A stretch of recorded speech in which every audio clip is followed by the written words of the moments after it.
Herkesin hayatında bir tek insan var, tek adam var ve o adam həmişə ondan bir yerdedir. İster ondan kenarda da olsun, ister onun yanında da olsun. Təbiidir, bu təbii haldır. İki sevənin arasında dava da olmalıdır, qısqanclıq da olmalıdır, səhv də olmalıdır. Səhv də insan üçündür, insan səhv eləyə bilər.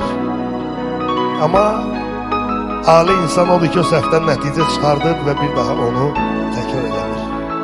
Səhv insan üçündür. Sevənlərin arasında bu çox baş verir. Başlayırlar bir-birinə qürur göstərməyə, qürur eləməyə, qürur yapmağa. O qüruru bir dəqiqəlik qoysalar kənara hər şey düzəlir. Ancaq o qürurun özündə də bir şirinlik var. Mənim arzum budur ki, burada nə qədər insan var, kimlərin ki həyatında o tək adam var, Allah onları məsud, bəxtiyar, xoşbəxt eləsin.